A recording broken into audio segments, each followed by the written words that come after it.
Assalomu alaykum, hurmatli kuzatuvchilar. Siz bilan Mahbek Ergashev va yana Rocket News YouTube kanali. Bugun sizlar bilan birgalikda Andad.uz veb-saytida e'lon qilingan yutuqli diagnostik imtihon 13-sonida qatnashamiz. Video uzun va zerikarli bo'lib qolmasligi uchun asosan ikki qismga bo'lib chiqariladi. Birinchisi bu grammatika qismi tahlillari va qaysi kitoblardan olingan bo'lishi mumkin, ya'ni javoblarni aynan qaysi manbalardan topishimiz mumkin o'sha mavzularni. Ikkinchisi bo'lsa reading qismi. Reading qismida esa aynan savollarni qanday topish kerak va qaysi so'zlar va yoki shunga o'xshash narsalar. Bular asosiy blok, bular esa majburiy fanlar. Imtihonni boshladik. Biroz yaqinlashtiraman, albatta ko'rinarli bo'lish uchun. Va albatta grammatik testni ishlayotganda birinchi navbatda biz aynan bu grammatika bo'lganligi uchun, ya'ni sertifikat imtihonlari yoki bo'lmasa til bilish darajasini o'lchash imtihonlari bo'lmaganligi uchun asosan tarjimaga urg'u beramiz. Bu grammar translation metodiga to'g'ri keladi. Va bu yerda grammatikada eng ko'p testlarda yaxshiroq ishlashimiz uchun bizga talab etiladigan asosiy omillardan bittasi bu tarjimani yaxshi qila olishimiz. Ikkinchisi bu aynan o'sha grammatik qoidalarni aynan asosiy qoidalari va mustasno holatlari bilan bilishimiz va uchinchisi aynan 4 ta variant bo'lsa, ya'ni multiple choice'ning A, B, C, D bo'lsa, aynan qolgan 3 ta savol to'g'ri variantdan tashqari qolgan 3 tasi nimaga xato ekanligini ham bila olsak, bizda albatta 100% to'g'ri natija chiqadi. Birinchi savolga e'tiborimizni qaratamiz. The staff happy with their new working conditions. Staff bu xodimlar jamoasi yoki xodimlar xursand ularning yangi ishlash sharoiti bilan, ya'ni conditions sharoit, holat. Xursand variantlarga e'tibor beradigan bo'lsak, not inkor yuklamasi berilgan, ya'ni emas. Va bu yerda bizga javob topish uchun yordam beriladi. Shaxs va sonda birlik va ko'plik, ega va kesimning moslashishi va shunga o'xshash mavzular bo'ladi. Va qarab e'tibor beradigan bo'lsak, guruh sifatida ishlatiladigan otlar bor, ya'ni family yoki committee, community va boshqalar. Bu yerda staff va staffdan keyin e'tibor qaratadigan bo'lsak, their berilgan. Ya'ni mana bu bo'sh o'ringa qo'yiladigan yordamchi fe'l, ya'ni to be fe'li albatta ko'plik shaklida bo'lishi kerak. Va e'tibor qaratadigan bo'lsak, bu yerda faqatgina ko'plik shaklida aren't bor. Nima uchun qolgan javoblar xato? Sababi bu yerda birlik ishlatilmasligi aniq bo'lib turibdi. Their'dan bilinyapti, ya'ni ularning. Ikkinchisi va mana bu birlikda bo'lmagandan keyin ikkita javob chiqib ketadi. Don'tni qo'yadigan bo'lsak, bu yerda present simple ishlatilmayapti. Present simple'da don't ishlatiladi, ya'ni inkor gaplarni shakllantirishda va don'tdan keyin albatta qandaydir fe'l kelishi kerak edi. Va bu yerda hech qanaqa fe'l yo'q. Ushbu mavzuni juda ko'plab kitobda ko'rishingiz mumkin. Ekranga qarasangiz asosan rasmda belgilangan holatda ko'rsatib ketiladi. Keyingi savolga o'tamiz.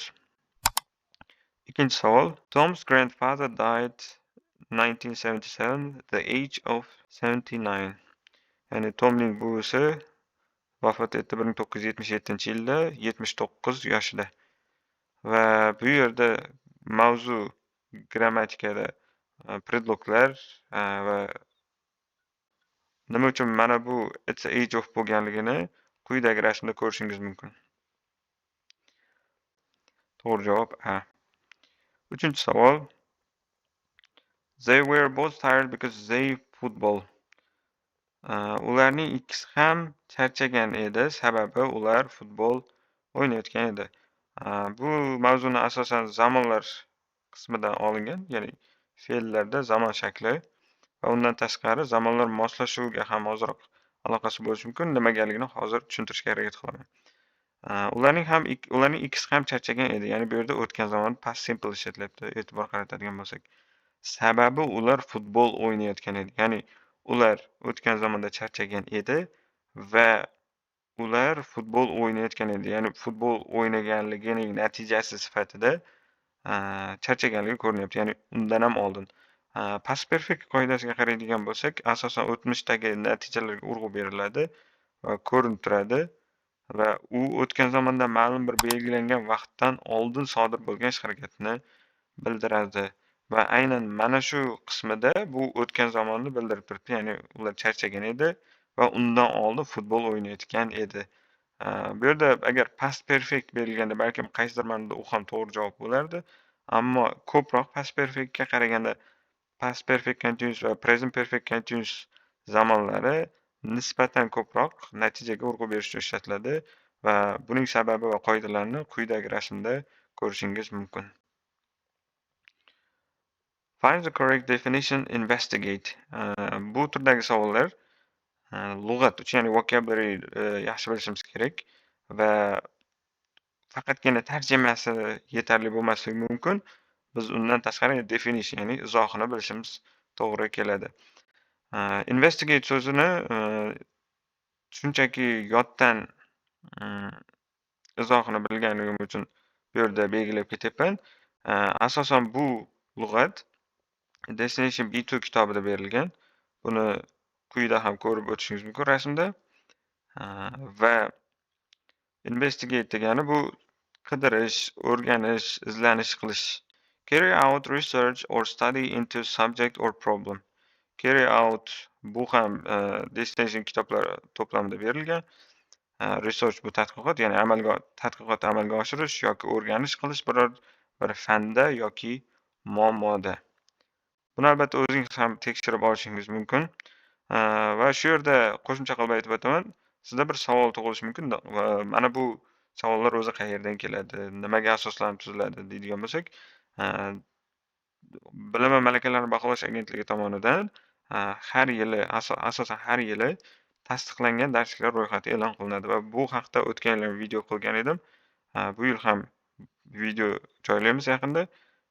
Tasdiqlangan darsliklar ro'yxati deganda aynan nima mavzulardan tushishi, qanday darajada tushishi, namunaviy savollar va qaysi kitoblarni manba sifatida olish mumkinligi ko'rsatiladi.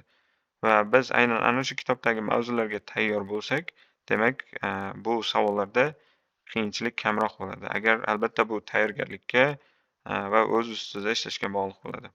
5-savol. What he do for a living? He's an electrical engineer. Bu savol birmuncha oson. Ya'ni u kun kechirish uchun nima ish qiladi? Va bu present simple, ya'ni kasbini so'rayapti. Va bu yerda elektr muhandis. U elektr muhandis deb aytyapti. Hozirgi zamonda javob berilyapti. Agar aytaylik was bo'lganda did javob ham to'g'ri bo'lar edi. Hozirgi zamonda javob berilganicha faqatgina bitta to'g'ri keladi va he ga moslashayotganligi uchun ham. Ko'rib turganingizdek to'g'ri javob A bo'ldi. 6-savol. Bu turdagi savollar 2019 va 2018-yillarda hozirgi multi levelning boshqacha ko'rinishda safer imtihoni bo'lib o'tardi. Hozirgi multi levelda topshiruvchilar, arizachilar qaysi darajaga bali yetsa, o'sha darajadagi sertifikat berilsa, unda alohida topshirilardi. Va bu ko'rinishda qaysidir bo'limdagi xato, qaysidir berilgan 4 ta qismdan bittasi xato bo'lib chiqishi kerak bo'ladi. Bu yerda juda ham yaxshigina sinaladi bilimingiz. Balkim lug'atda bo'lishi mumkin, balkim phrasal verblarni yodlagan bo'lishingiz kerak bo'lishi mumkin va balki grammatikangiz yetarli darajada yaxshi bo'lishi talab etilishi mumkin. A friend of mine is coming to stay with me on next Monday. When he arrives at London, I should provide him with apartment. A friend of mine bo'lgandan keyin va bu yerda ko'rinyaptiki a friend of mine, ya'ni bu yerda is ishlatiladi. Bu to'g'ri. Sababi birlik bildirilyapti. Is coming to stay with me on next Monday. Bu yerda mana bitta qoida ishga tushadi. Hech qachon bu ko'rinishdagi mana next va shunga o'xshash predloglarda oldidan yana bitta predlog kelmaydi. Bu asosan elementary darajadagi grammatika hisoblanadi. Adashmasam Grammarly 1 yoki 2 larda ham berilgan, boshqa kitoblarda ham berilgan va quyidagi rasmda ko'rib tekshirib olishingiz mumkin bo'ladi. Demak, asos xatolik ikkinchida ekan, lekin keling qolganlarini ham ko'rib o'tamiz. When he arrives at London, I should bu yerda pay chart ergishgan, ya'ni vaqtni bildirilyapti va bu yerda to'g'ri. I should provide him with providedan keyin predlog with ishlatiladi. Demak, biz belgilashimiz, ya'ni xato bo'lgan variant, ya'ni incorrect bo'lgan qismi bu ikkida joylashgan ekan va sababini ham ko'rib o'tdik. Keyingisi to be used to mavzusi ekan. He isn't used to up so early. U bunchalik erta uyg'onishga moslashmagan edi. To be used to'dan keyin biz bilamizki, ikki xil holatda kelishi mumkin. Birinchisi bu modal fe'l ma'nosida kelganda, ya'ni moslashish. O'z ma'nosida kelsa, ya'ni foydalanish ma'nosida kelsa, ya'ni moslashish emas, unda fe'lning o'zi, ya'ni infinitiv o'zi keladi. Bu yerda bo'lsa, bunchalik erta turishga moslashmagan edi deb ishlatilganda getting ishlatiladi. Agar aytaylik, kitob o'qish uchun ishlatiladi. The book is used to read, to be read bo'ladi, uzr. Ya'ni o'qilish uchun bo'ladi, chunki mas'ul sifat ekan. Yoki bo'lmasa boshqa misollarda to be used to o'z ma'nosida kelishi mumkin. Bu kabi qoidalar qaysi grammatik kitobda berilgan desangiz, British Grammar Azar, ya'ni Azar kitobi deb mashhur bo'lgan. O'sha Azar kitoblar qismini agar yaxshilab ko'rib chiqsangiz, bu shu va shunga o'xshash qoidalar juda ham yaxshi tushuntirilgan misollari bilan mayda ikir-chikirigacha, ya'ni in detail tushuntirilgan hamma narsa, ya'ni tafsilotlari bilan tushuntirilgan. Nima uchun qolgan javoblar to'g'ri kelmaydi? Chunki to be used to'dan keyin ing ishlatiladi va qolgan javoblar umuman to'g'ri kelmaydi. Agar qolgan javoblarni qo'yish kerak bo'lganda ham balki mana bu javob to'g'ri keladi, lekin ma'no jihatdan to'g'ri kelmaydi. Odatda savollarda bir nechta nima deydi, omillar bor. Biz e'tibor berishimiz kerak bo'lgan bu birinchisi, ya'ni bo'sh qoldirilayotgan qism gapni ma'no jihati, ya'ni mantiq jihatidan to'ldirish kerak. Ikkinchisi grammatik jihatdan to'g'ri bo'lishi kerak. Aynan mana shu ikkalasi to'g'ri bo'lganda ko'proq javobning to'g'rilik ehtimoli oshadi. Balkim savolda sizningcha ikkita yoki uchta to'g'ri javob paydo bo'lgan taqdirda ham asosan shu narsaga e'tibor bering. Grammatikasi to'g'ri bo'lgani bilan ma'nosi to'g'ri kelmasligi mumkin. Shu narsalarga ham e'tibor berishga harakat qilasiz.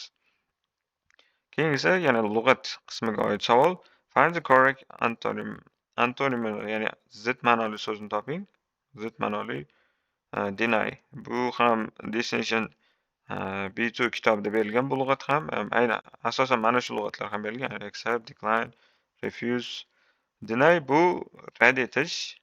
Refuse rad etish, decline disapprove bular ham rad etish. Faqatgina bitta variantda buning antonimi berilgan, qarama-qarshi ma'nosi. Qolgan hammasi bu bilan deyarli sinonim. Ya'ni ma'nosida farqi bo'lishi mumkin, lekin asosan barchasi rad etish ma'nosini bildiradi. Accept bo'lsa rozi bo'lish, o'sha fikrni qabul qilish va shunga o'xshash ma'nolarda ishlatiladi. Va mana bu lug'atda definition berilgan kitobni, ya'ni Destination B2ni va aynan o'sha betni quyidagi rasmlarda ko'rishingiz mumkin. Keyingi savol. The strike at the car factory lasted 10 days is now over. Strike bu ish tashlash. Zavod, ya'ni mashina fabrikasidagi, mashina zavodidagi ish tashlash 10 kun davom etgan, hozir tugadi. Bu mavzuning nomi bu defining va non-defining relative clause deyiladi. Va bu yerda e'tibor berishimiz kerak bo'lgan qoidalar bor. Birinchisi bu yerda asosan nimaga urg'u berilyapti, ya'ni nima haqida ma'lumot berilyapti. Ish tashlash qaysiki davom etgan 10 kun, ya'ni osonroq aytadigan bo'lsak, qaysiki bo'lsa, biz bu yerda which yoki z to'g'ri keladi. Sababi bu yerda odamlar haqida ham, payt haqida ham ma'lumot aytilmayapti. Which yoki z. Qaysi javob bo'ladi deydigan bo'lsak, which va sababini quyida ham rasmda ko'rishingiz mumkin, belgilab ko'rsatilgan. Bu yerda tinish belgisi ham bizga yordam beradi. Sababi z kelgan gaplarda vergul bilan ajratilmasligi kerak bo'ladi va sababi Destination B2 va B1 kitoblarida ham berilgan. Albatta, agar kimga qiziq bo'lsa, albatta o'sha kitoblarni ochib, qoidalari va mashqlaridan yaxshilab ko'rib o'rganib olishingiz tavsiya etiladi. Va keyingisi bu noodatiy savol, nisbatan ko'proq bilimingizni talab etishi mumkin, lekin odatda oson bo'ladi. Rasmlardagi har bir detalga iloji boricha e'tibor qaratishimizga to'g'ri keladi va bizda savolni yuqori qismida bizga nimalarni topishimiz kerak bo'ladi. Find the false information about the picture. Ya'ni noto'g'ri bo'lgan ma'lumotni, ya'ni yolg'on bo'lgan ma'lumotni topishimiz kerak rasm haqida. There is a little rain. There is little rain. Rasmga aslab e'tibor beradigan bo'lsak, yerda yomg'ir, ozroq bo'lsa-da yomg'ir yog'gani ko'rinib turibdi. The father and his son are playing with a ball. Va otasi va bolasi, o'g'il bola koptok bilan o'ynashyapti. Bu ham to'g'ri. The mother and her daughter are eating some melon. Onasi va qizi qovun yeyapti deb aytyapti, lekin rasmga e'tibor beradigan bo'lsak, bu yerda melon emas, watermelon berilgan, ya'ni tarvuz. Va oxirgisi there are some clouds in the sky. Osmonda bir nechta bulutlar bor, bir qancha bulutlar bor. Bizda to'g'ri javob C varianti. Menimcha ortiqcha izoh berish shart emas. Nimagaligini chunki bu aniq ko'rinib turibdi. 11-savol. George had his nose in a fight. Bu mavzuning nomi causative verbs deyiladi, ya'ni undovchi fe'llar o'zbek tiliga tarjima qiladigan bo'lsak, o'zimizda ona tili, ya'ni o'zbek tili grammatikasida qaysi qoidaga to'g'ri keladi deb aytadigan bo'lsak, bu orttirma nisbat, ya'ni fe'llardagi nisbat mavzusi orttirma nisbat, ya'ni o'zi emas, bevosita kimdir tomonidan amalga oshirilishi. Dir, gas, qas, sad va mana shunga o'xshash qo'shimchalar bilan ishlatiladi. Have something done va uning sinonimi ko'proq og'zaki va informal, ya'ni spoken Englishda va informalda ishlatiladi. Get something done. Bu asosan ikki xil ko'rinishga ega. Have something done, get something done yoki have somebody do, get somebody to do. Have, ya'ni mana o'tgan zamoni. Endi bu yerda something kelyapti, mana e'tibor bering va bu yerda done. Past participle ishlatilishi kerak bo'ladi, ya'ni o'tgan zamon sifatdoshi va bu yerda ko'rinib turibdiki, to'g'ri javob B. Nima uchun qolgan javoblar to'g'ri kelgan? Broke bu past participle'ga to'g'ri kelmaydi. To break bo'lish uchun bu yerda get bo'ladi va bu yerda knows emas, ya'ni kimdir bo'lishi kerak. Get somebody to do bo'lganda balki mana bu javob to'g'ri bo'ladi va have somebody ing ko'rinishidagi qoidalar ham bor. Destination C1 va C2 kitobida va boshqa grammatik kitoblarda ham berilgan va albatta quyida izohlari va o'zbekcha tarjimasi bilan ko'rsatib ketishga harakat qildim. Va ingliz tili qoidasini ham mana bu rasmda ko'rishingiz mumkin. Mana bu belgilangan hududda. Demak, mavzuning nomi have something dan to'g'ri javob B, ya'ni had his nose broken in a fight. Keyingisi do you know when the film begins? If when does the film begin? If the film begin, when does the film begin? Bu mavzu Destination B1 va boshqa Murphy va ko'plab grammatika kitoblarda berilgan. Hammasini sanab o'tirmayman. Asosan aynan qaysi kitobda berilganligini ko'rsatib o'tishga harakat qilaman. Mana bu qoida, mana bu rasm. Ya'ni soddroq qilib tushuntiradigan bo'lsam, birorta bir savolni o'ta odob va qiziqish, nima deydi, rasmiyroq ma'noda so'rash uchun ishlatiladi. Bu savol turi nima deyishimiz mumkin? Ya'ni savolni birinchi qismi, asosan so'roq-gapning birinchi qismi savol ko'rinishida, so'roq-gap ko'rinishida bo'ladi. Ikkinchi qismi esa so'roq-gap bo'lgan taqdirda ham darak-gap holatida ishlatiladi. Bu yerda faqatgina do you know birikmalari ishlatilmaydi. Balki boshqa ifodali birikmalar, ya'ni so'zlar ishlatilishi mumkin va uni quyidagi rasmlarda ko'rishingiz mumkin.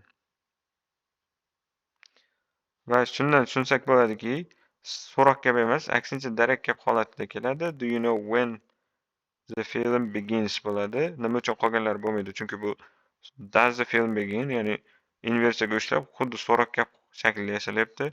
If the film begin bo'lmaydi, film begins bo'lishi kerak va bundan xato. When does the film begin? Bu yerda ham savol xato ketyapti. Keyingi savol ko'chirma o'zlashtirma gaplar, ya'ni reported speech yoki bo'lmasa direct indirect speech ham deb ataymiz va uning darak gap shaklida ishlatilishi. Savollarda o'qib, javobni topishdan oldin bu mavzuda e'tibor berish kerak bo'lgan asosiy jihatlarni aytaman. Ya'ni bu sizga ancha yordam berishi mumkin. Birinchi o'rinda biz gapning qanday gap ekanligiga e'tibor beramiz. Ya'ni darak, so'roq, yoki bo'lmasa buyruq gap yoki umuman boshqa imperative speech'ni boshqa ko'rinishlari bo'lishi mumkin. Undan keyingisi, ya'ni gapni darak gapligini ko'rdik va undan keyin bo'lsa ke asosiy gapning kesimiga qaraymiz. Ya'ni qaysi zamonda turibdi, o'tgan zamonmi yoki hozirgi zamonda va undan keyingisi bo'lsa, bu yerda ishlatilayotgan paytni bildiruvchi so'zlar. Sababi mana shu narsalar o'zgaradi va yana bitta narsa bor ekan, bu ichkarida, ya'ni qo'sh tirnoq ichida ishlatilayotgan gaplarda olmoslar ham o'zgaradi. Demak, Tom said I can't come to the party next Friday. Tom aytdiki, men borolmayman keyingi juma ziyofatga. Tom aytdi, u bora olmasligini keyingi juma ziyofatga.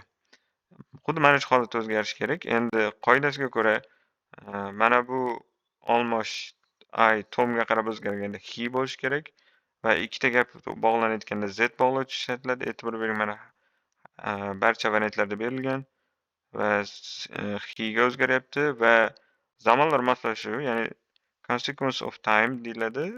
Mana shu zamonlar moslashuviga ko'ra qo'sh tirnoq ichida ishlatilayotgan gaplar zamonlar moslashuviga o'giriladi. Ya'ni soddaloq qilib tushuntiradigan bo'lsak, bitta zamon pastga tushadi. Ya'ni present simple past simple'ga, can could'ga, will would ga, past simple bo'lsa past perfect'ga, present perfect ham past perfect'ga ishlatiladi. Zamonlar moslashuvi qoidasini ham shu yerda aytib o'tib ketishga harakat qilaman. Zamonlar moslashuvi qoidasi agar bosh gapning kesimi hozirgi zamonda bo'lsa, ergash gapning kesimi gapning ma'nosiga ko'ra barcha zamonda kelishi mumkin. Agar bosh gapning kesimi o'tgan zamonda bo'lsa, asosan 3 xil ko'rinishda keladi. Bu birinchisi past simple, past continuous, asosan hozirgi zamon ma'nosini bildiradi. Keyingisi past perfect, past perfect continuous ham ishlatilib turgan, asosan o'tgan zamonni bildiradi va oxirgisi would, ya'ni future in the past, bu bo'lsa kelasi zamon ma'nosini bildiradi. Demak, bu yerdan tushunsak bo'ladiki, Tom said that he couldn't come to the party following Friday. Nima uchun following bo'lyapti desak, next report to speech'da following shakliga o'tadi va siz buni quyidagi rasmda, qoidalarda ko'rib o'rganishingiz mumkin. Kitob manbalari ham boya aytib o'tganimdek, destination kitoblar to'plami asosan video izoh qismida aynan qaysi kitoblardan foydalanganligi va shu kitoblarni qayerdan topish mumkinligi va shunga o'xshash foydali testlarda tushuntirilgan izohli to'plamlari yoki bo'lmasa test variantlari izohlari bilan ishlanganligini Telegram kanalimizdan topishingiz mumkin. Telegram kanalimiz nomi Rocket English qilib qidirasiz va link berib o'tilgan video izohida uni topib olishingiz mumkin. 14-savol birozgina chalkash bo'lishi mumkin. Yaxshilab e'tibor berasiz va tarjimaga ham ko'proq urg'u qaratiladi va xuddi shunday listening qismi bor. Multi-level'da ham, IELTS'da ham bor. Asosan xarita yoki diagramma ham bo'lishi mumkin. Mana ana shu savolda ishlay oladigan odamlar bu savollarda ham qiyinchilikka duch kelmaydi. Asosan nimani topishimiz kerakligi aytiladi va bu yerda biz xuddiki biz o'zimiz ham xuddi shu ko'chada yurgandek yoki bo'lmasa qo'limizdagi qalam yoki ruchka bilan birgalikda borib e'tibor beramiz. Nimalar asosan bizni chalg'itishi yoki nimalarga e'tibor berishimiz kerak bo'ladi? Bu birinchisi joyini bildiriladigan so'zlar, ya'ni harakatni tomonlarini bildiradigan so'zlar. Aytaylik, next to, behind, in front of va mana shunga o'xshash so'zlarni yoddan bilishimiz kerak. Keyingisi tarjima qilib olishimiz kerak va uchinchisi mana bu yerda joylashgan narsalarga e'tibor berishimiz kerak. Aytaylik, Station Square, Crowley Road, City Road, Public Gardens va boshqalar. Aytaylik, mana bu in the corner, ya'ni burchakda deb aytilishi mumkin. On the right, on the left, next to kabi so'zlar. Bularni ham yaxshi bilishimiz kerak. Excuse me, where the museum is? Ma'zur tutasiz, muzey qayerda? Demak, biz muzeyni topishimiz kerak ekan. It's on the city road. Demak, city road mana bu. Biz bu taraflardan qidirmayapmiz. Just before the bend next to public gardens. Benddan oldin public gardensda keyin mana bu public gardensni yonida, ya'ni undan keyin. Undan keyin faqatgina mana bu joylashgan. Next bend dan oldin deb, demak mana bu bend ekan. To'g'ri javob E varianti. Keyingisi qo'shqa yoslash mavzusi. Qo'shqa yoslash mavzusi ingliz tilida double comparative deyiladi. Ko'rishingiz mumkin, bu yasalishi z artikli keladi. Keyin qiyosiy darajadagi sifat yoki bo'lishi mumkin ravish ega, mana ega kesim. Va xuddi shu narsa ikkinchi qismida ham takrorlanadi. Ya'ni the artikli qiyosiy daraja. Va to'g'ri javob C variant. Quyida rasmda ko'rishingiz mumkin. Ushbu qoidani ingliz tili grammatikasi Muhammad G'affarov tomonidan yozilgan kitobda ham o'zbek tilida yaxshi tushuntirilgan. Grammar Way Tour kitobida berilgan va boshqa kitoblarda ham juda ko'p, deyarli barcha grammatika kitoblarida berilgan bo'lishi mumkin. Keyingi savol. I wish the door read last week. Wish gaplar, ya'ni unreal conditionals mavzusi. Bu yerda ham e'tiborga olishimiz kerak bo'lgan bir nechta asosiy narsalarni aytib o'taman. Birinchisi, bu wish gaplarda asosan o'tgan zamon ishlatiladi. Ya'ni o'tgan zamondagida will yoki boshqa shaklda ishlatilmaydi. Keyingisi bo'lsa, ular ham boyagi ko'rinishda 3 ta shaklda keladi.